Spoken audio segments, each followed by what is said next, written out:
Okay, and we are live, $1 Million Agent, the podcast. Today, you get twice as much as the value. You get the video version, you get the audio version. And I'm so excited because this podcast, my friends, is labeled Tell the Damn Truth.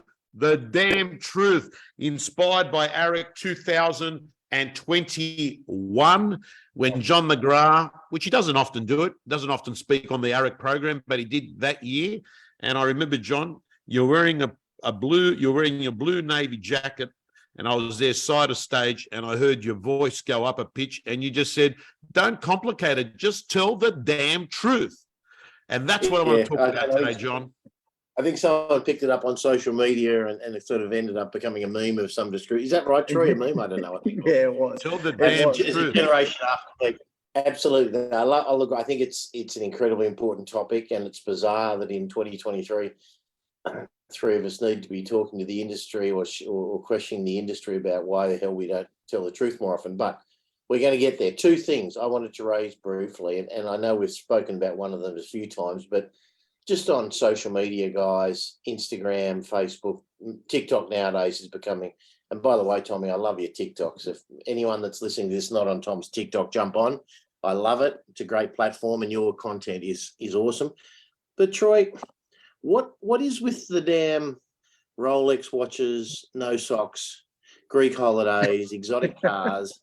I'm just kind of wondering, the people that are doing it, and go and watch one of Tom's most recent TikToks, and that'll explain perhaps why he thinks they're doing it. I agree. It's got to do with an appendage. But why? What is in the head of these people? Do they actually think, well, it's going to make me more famous, it's going to make people want? I mean, I would assume that most of the time you're doing social media, if it's not just for your family and friends, I'm assuming it's got some sort of personal promotional angle about it, to try and build your business. And I'm all for that. And I think that's awesome. But just, going to Greece and putting photos of yourself with no shirt on and Rolexes and dripping with gold chains. And I don't know, Tommy, I really wish our industry would take a look at itself, because I don't think any other industry do that. I don't see lawyers or accountants or doctors kind of strutting around with it. I mean, occasionally you're always going to get one odd bod, but it's just so embarrassing that this industry seems to think that promoting this sort of crap is actually good for them or good for us. And no wonder the industry's probably not held that well in high esteem, because it's just like, why do it, man? Like, if I saw a car salesman strutting around in Greece with, dripping with this and with, I'd just say, dude, no. I'd say what people say about our industry, but just one, I couldn't help myself. That was number one. That's a kind of semi-serious topic, but on a less serious topic, but nonetheless, Troy, this pertains to you because I can't figure it out. Tom, black coffee, can you figure that out? I don't get the whole black coffee thing. It tastes like dishwater. It's a shocker. I don't know, Troy, do you do it to impress in meetings? You can't like the taste. You cannot like the taste of black coffee. It is a shock. I've tried it. People have said to me, black coffee is better. What goes on there? You've got to embrace it. You've got to embrace the black bean, John. Is this long black? Is it long black, Troy, we're talking about? Long black. It actually gets worse. It's actually a big cup of black coffee. It's not a short black. Okay, so we got I just think the cream and the milk kind of softens it, and it gives it a little bit of sweetness. And then if you want a little bit more sweetness, you have a bit of sugar. But Troy, I just cannot. I'm not going to bang on too much about it because it's not that important. But you just hit the nail on the head. You just hit the nail on the head. The sweetness and the milk and the cream and the sugar are all bad things in excess. And I drink a lot of coffee. I'm up relatively early, 4 a.m. most mornings. And are you still crossfitting? I am. So okay, so let me summarize. Let me summarize, because as a spectator from afar, I see these CrossFitters all the time. They're walking into the cafe, my local cafe. They have that look where the socks go halfway up the shins. Have you seen the CrossFitters? Their socks are halfway up their shins, right? Normally black socks. They walk in and I'll say, black coffee, no sugar, right? And I'll say it loud, and everyone sitting in there feels very guilty because they're having a soy flat white, right? You get the drift, John. I think so. I must say, Troy, I think the lighting, you've got some lighting thing happening today because you're looking a bit chiseled. And last week Yeah. you did look chiseled. And let me just say, I know very little about the human anatomy and physiology, but you can't get chiseled from one week to the next. So I reckon there's a bit of makeup or something happening there. But Troy, there's good light. your There's personal very profile. I know you're keen to do that. So now to the more. No, John, just Go. before we move on, it's funny you mention about the industry as a whole and the acceptance and the gratification of self-promotion.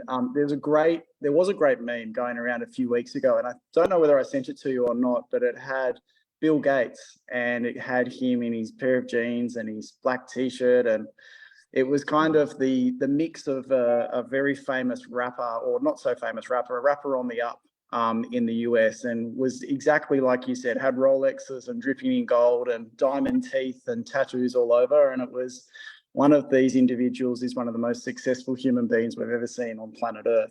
The other likes nice things.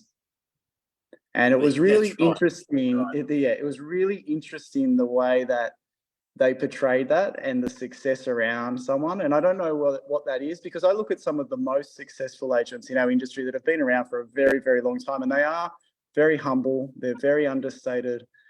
They go about their business. And I think there's a lot to learn there. I think that kind of bling bling fast salesperson days are somewhat gone. They still come up now time and time again, but I do think the most successful have moved away from that.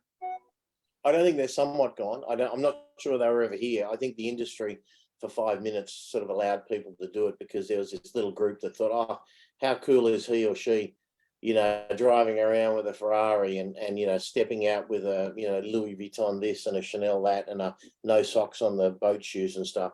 And it's not meant to be a fashion statement because I've got no fashion sense at all. Clearly, black T-shirts all I ever wear. But it's just meant to say, guys, come on, like it's enough. You don't need to embarrass yourself because you might be feeling a bit inadequate and you're trying to make everyone else aware of whatever success you've had. Have the success, be humble, keep your feet on the ground. It's far more entertaining. You can see Pickle in the background. She's just eating one of my books. And it's funny. It's like it's watching a train wreck because I can't really get up and go and stop her. She's eating one of my books. God bless her.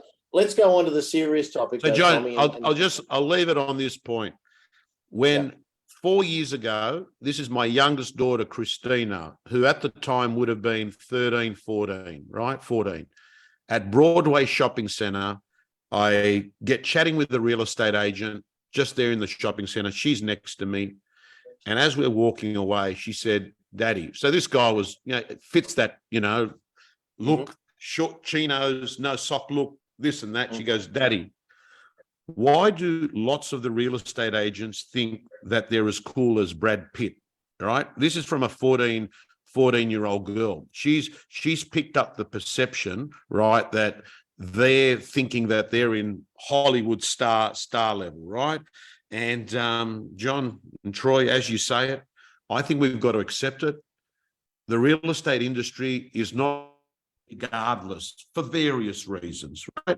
You don't throw it in people's faces to sort of say, in addition to the fees that I collect off the consumers, this is how I live my life. That really is giving them lots of reason to dislike you. John, what's the reason it happens? I reckon often your ego is bigger than your brain. That's what they're at particular time, it doesn't, the ego overtakes logic.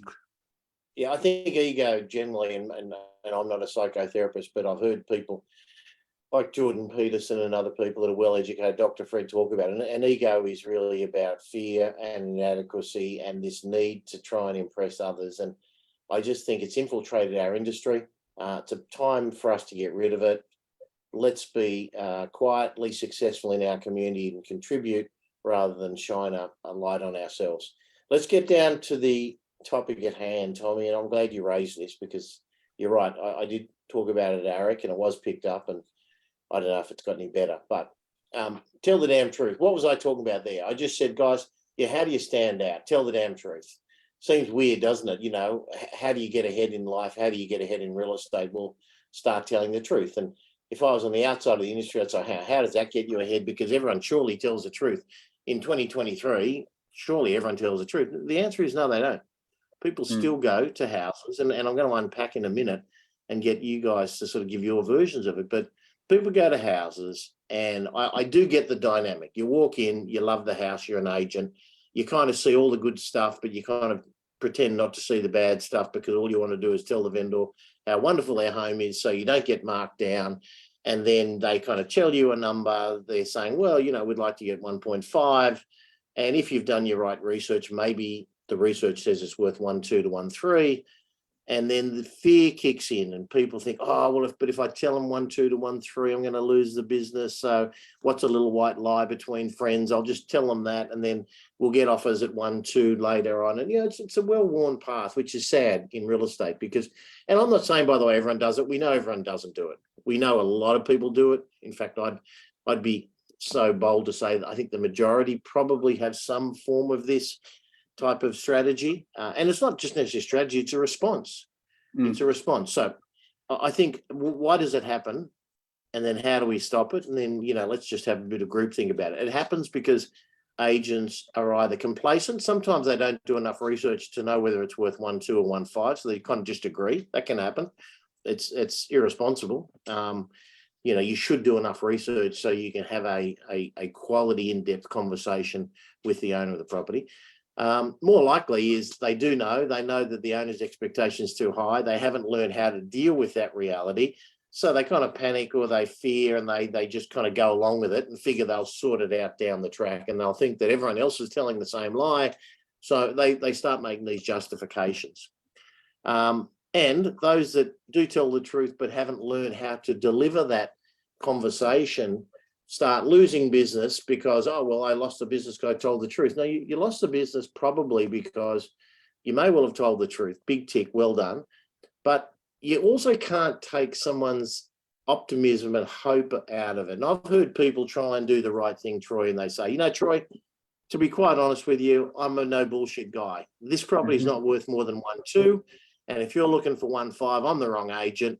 This is not going to get anywhere near that, and you really got to adjust your sites or you're going to waste your time, or words to that effect.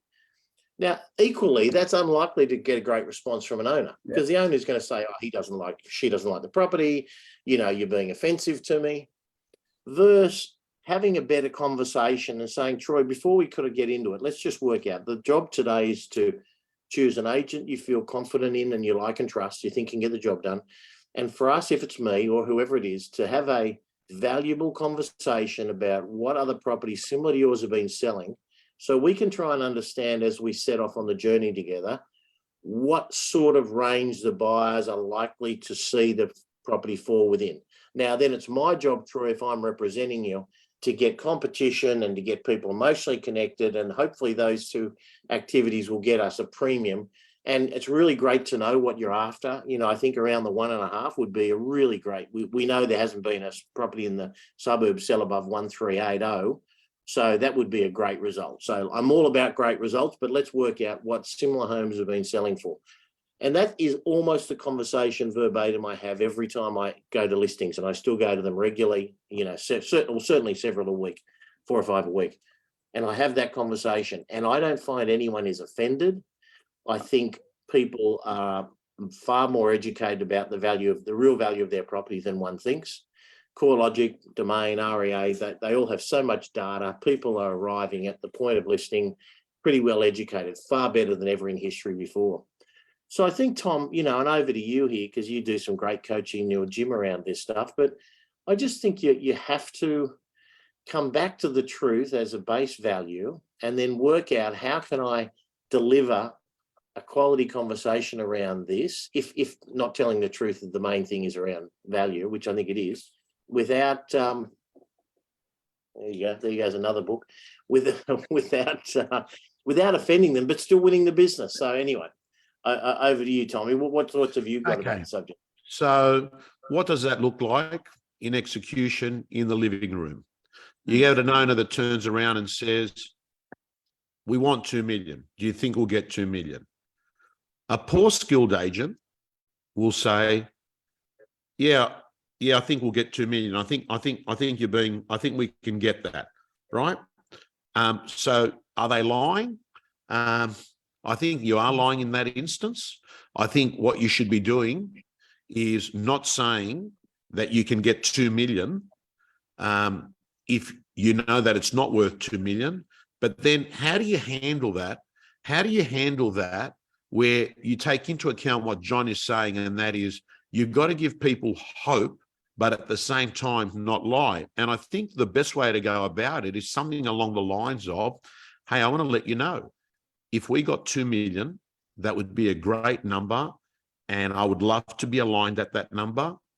And I can tell you that if there's 2 million out there, there is no one better than ourselves to get it for you. And I also want to let you know that the comparables that I've gone through with you are suggesting properties that are similar to this have been going to 1.7 to 1.9. But when you're hiring me, all you need to know is my main job is to try and find someone that has the same view as value as what you do. And that's what I want to get out there to do. This is what the data is showing. And I would love to sit with you a week into the campaign to review what the buyer intel is. But the great news is there's no pressure today for us to nail the price, right? But there is pressure today for us to nail the process, because it is the process that's going to get you your result, and not me sitting here saying to you, we'll get you, 2 million.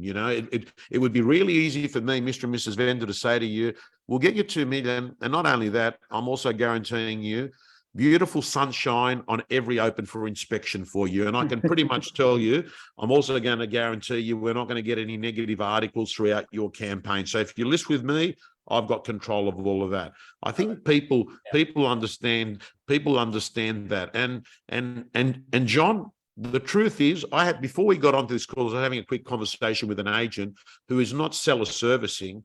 And at the end of the day, Troy, his number one reason, get ready for it, the number one reason why he's not seller servicing is because he has told these people, you'll get 2 million. Yep. How can you go confront someone when 4 days ago you looked them in the eye and said to them, you'll get this price? And by the way, to our audience and our listeners, if you are in that situation where that has happened and you may have been optimistic and you've realized now it's not going to happen, go confront them and say, hey, I want to let you know, I have stuffed up. I was wrong. I've come here and I think I've been overly ambitious, because mistakes do happen. And I reckon that, fix problems when they're small. Troy, over to you. Yeah, a couple of things that I'd like to add is you must have compelling case studies that show examples of where you have achieved much better results based on your strategy. If you don't have 3 to 5 compelling case studies that show the price that you listed and the expectations and the process that you run has got you a premium result, then you're not really going to be in the game. The second part is, Tom, what you just mentioned there, for me, it's about showing a little bit of vulnerability. And I think that owners, we're all human, most owners, if you show vulnerability and say, hey, listen, based on the first week, based on the information that we have, based on our top 10 VIP clients that have walked through the property with a bigger budget, they're indicating this. I think we need to reestablish what our strategy is. And I think most people would understand that.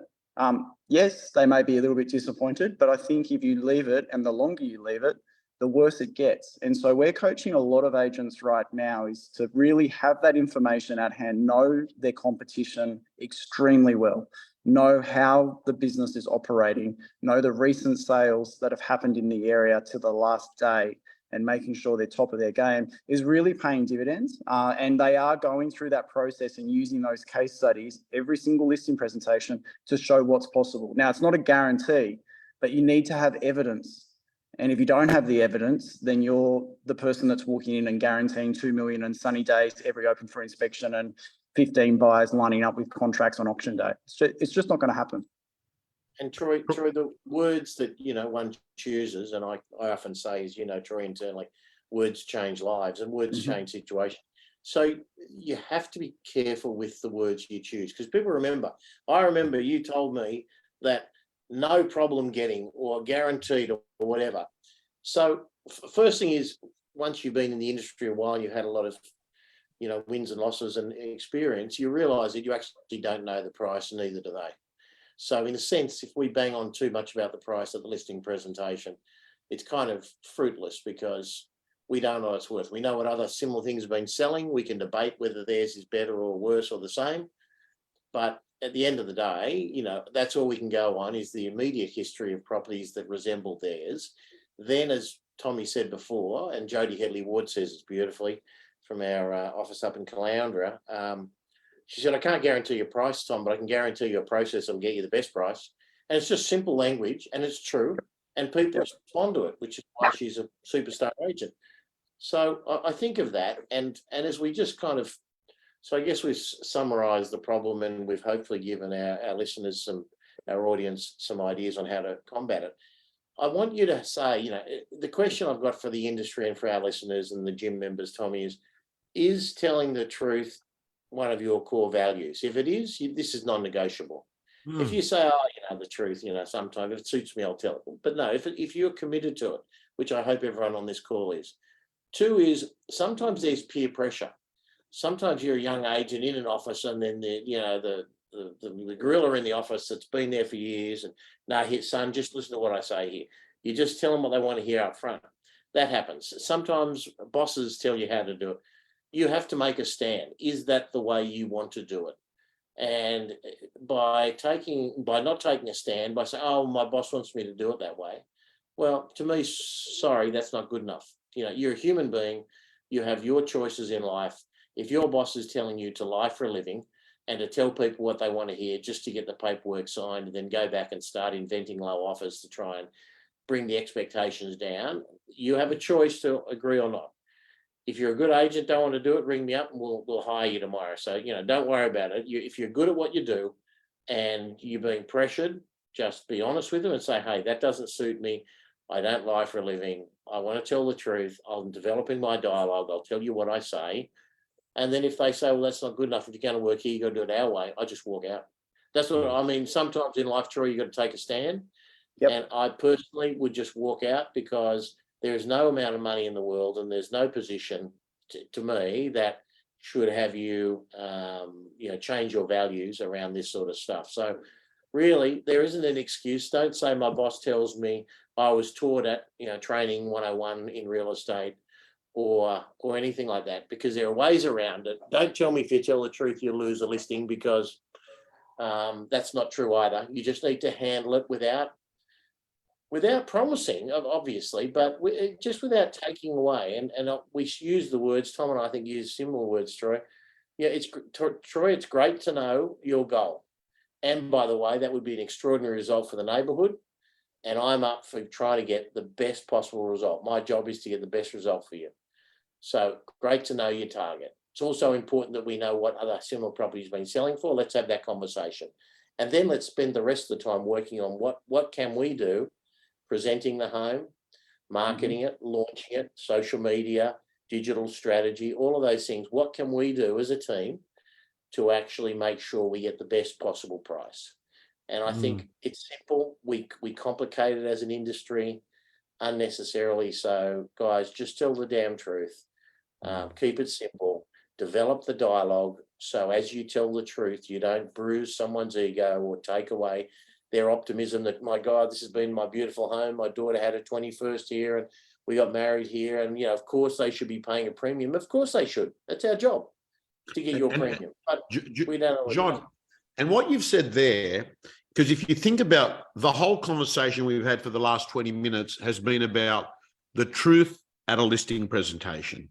And if you get the truth at a listing presentation out there, what you find is the other 2 scenarios that are linked to that, where I think agents sometimes move away from the truth sometimes, is in the way that they speak to buyers about price guides.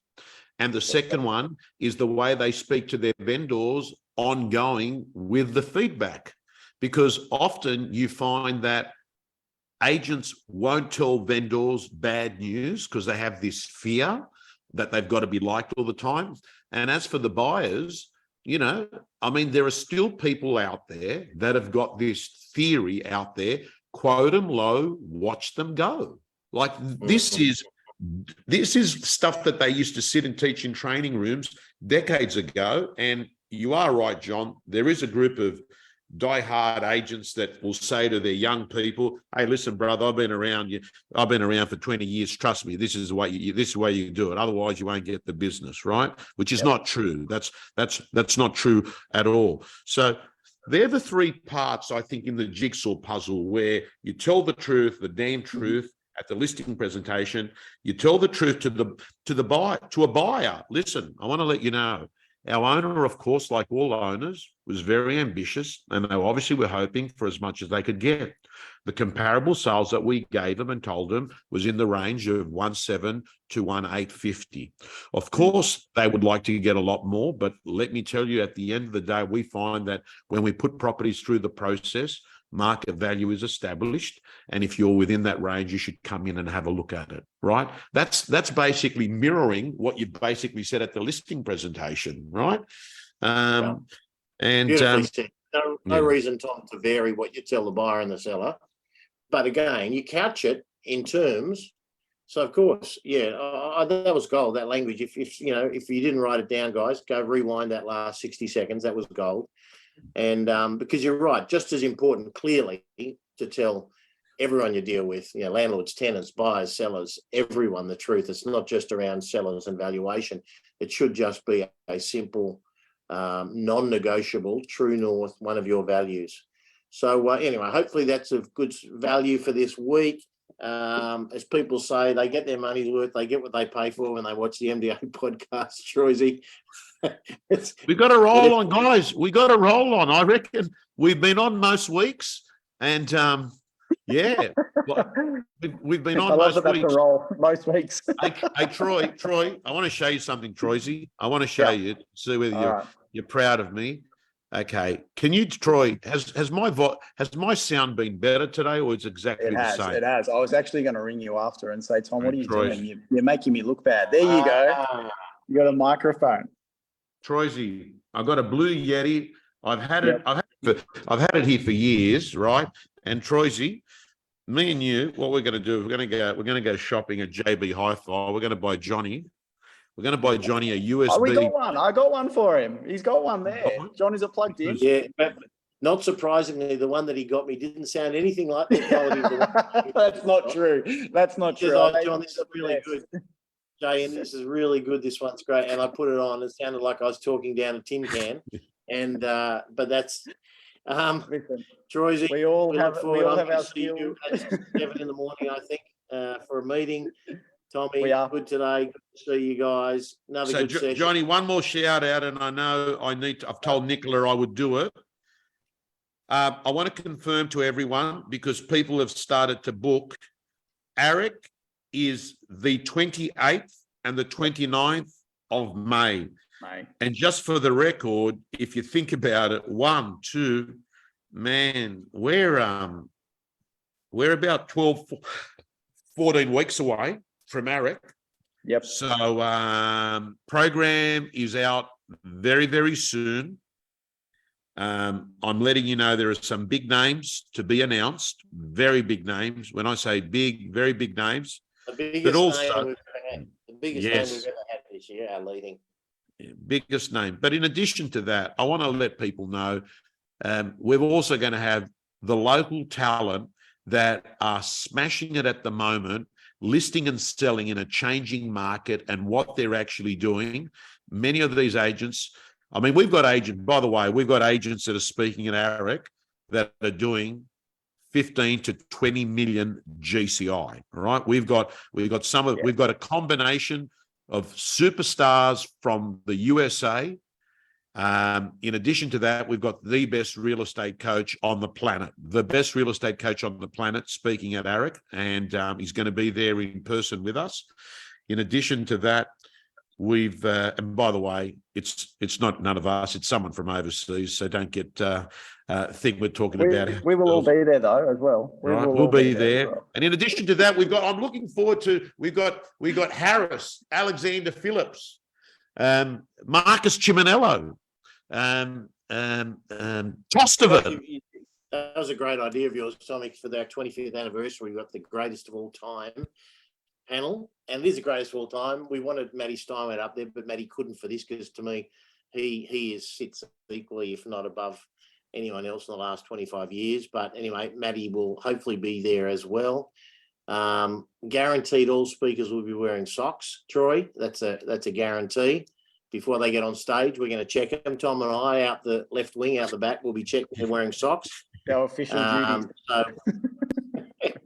All right, guys. Have a great week, everybody, and we'll look forward to seeing you next week. Signing off. Have a great week, everyone. Bye. Yeah.